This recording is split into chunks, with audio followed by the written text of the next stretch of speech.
I don't know if my wife is cheating on me or if I'm just paranoid. Seems concluded. I am not OP. Original post made by you/teen-advice. Like the title says, I think my wife is cheating on me. It started with our sex life. We used to have sex about twice a week, but for the past 6 months, we do it twice a month and at most, and I'm the one that's been instigating it. I didn't think much of it because she was fired from her job 8 months ago and has been staying home since. So I thought maybe she's just depressed or just not in the mood. But a month ago, my coworker called me and asked why I didn't tell him about an M3. I was confused and explained he saw a green M3 parked in our drive. I asked my wife about it and she said it was her sister, so I completely forgot about it. But on Friday, I called my wife on my lunch break and she was out of breath, like she was in the middle of working out. And that's what she told me. But during the call, I heard like some kind of slapping noises. I thought maybe she was working out during our call. We have a mini gym at our house, so it's not unusual. But in the evening, I met up with a buddy of mine for a beer and complained about our sex life. I also told him about that strange call and he said, "Bro, some guy was pounding your wife when you called." And after thinking about it, makes perfect sense. But I don't know if I'm just paranoid or if there's something to it. I also don't know how to prove it if she is, which I doubt she is, but I can't get these thoughts out of my head. Before someone suggests a camera, we have one in our drive, but I didn't save it when my coworker called about the M3, so I can't verify who it was. But I checked the recording for when I called her, and there wasn't a car parked in our drive, just her car. Update: the M3 wasn't her sister's. I messaged her sister asking if she was driving an M3 then, and she wasn't. She had an X5 on loan from the dealership. So I know my wife lied about who she was with. Update 2. Posted a new post with an update. Update: I don't know if my wife is cheating on me or if I'm just paranoid. So I thought I'd update everyone on this whole cheating situation. Thanks to someone's suggestion, I bought a camera for the back door. I called my wife like I usually do during my lunch break yesterday, and I heard the exact same thing. Her breathing heavily and weird slapping-like noises in the background. So when I got home, I checked the cameras. No one apart from her was home and my wife hasn't left. So when I got back from work, I had serious talk with her. I told her basically everything. How I thought she was cheating because of her recent change in behavior, her lying about the car, and those weird noises. I also told her I bought a new camera to check. We talked for a few hours and everything was cleared up. The noises was her masturbating. She said she wasn't honest about it because she felt awkward, that she enjoyed doing it while on a call with me. As for her lying about the car, she didn't. It was her sister. But her sister lied to me about what car she was driving. I guess she hates me enough to fuck with me. We also discussed our decline in sex life and her taking better care of herself, ordering more lingerie despite not having sex. She told me she was simply bored, not just with the sex with me but also with life.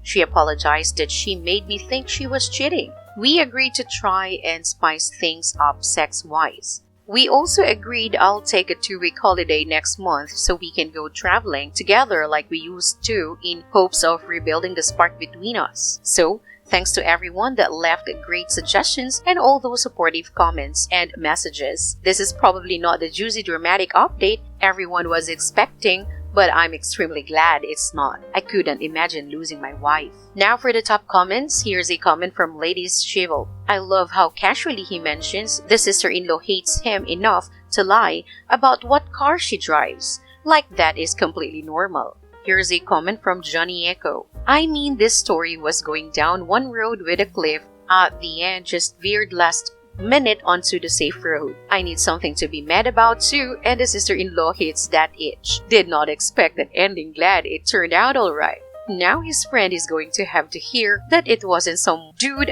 pounding his bud's wife, but herself going to town. Here's a comment from John Brown's Buddy 59. Laughing my ass out. I feel you exactly. Can't be mad at my wife now, so my feelings need to go somewhere. Fuck that sister-in-law. Here's another comment from Just Wondering. I feel like it's more likely that sister-in-law is lying to cover up for wife than sister-in-law's lying about her car. Next story. Update. I the eagle for imposing my culture even though I thought I was just being nice? Update. Link to original post. First of all, I just want to thank everyone for the overwhelming support and replies on my first post. I'm looking forward to going over to everyone's houses for dinner, and I'll be sure to bring all the things you said you like. Many flower lovers out there. I'm now also apparently the daughter-in-law to a lot of hopeful parents that replied as well, so I hope I can deliver on expectations. After my last update, I told my boyfriend I was sick and tired of him dancing around the issue with his parents and I was going to go over to their house whether he liked it or not.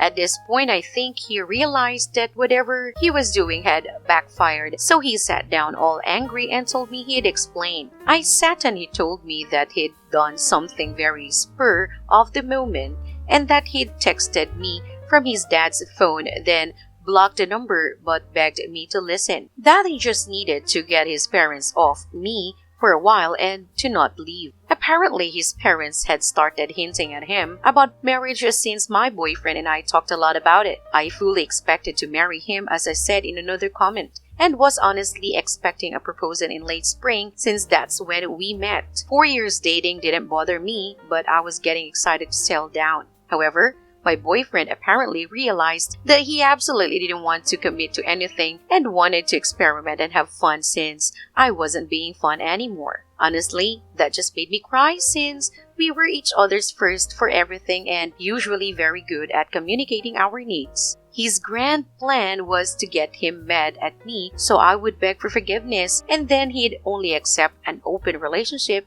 as an answer. Absolutely brilliant plan, I know. He'd made up his parents getting mad but didn't expect me to blow off dinner completely, and it's like hitting a jackpot. His words, not mine. He went over for dinner, hid the flowers and said we'd gotten into a huge fight but he was going to fix it, but I needed space.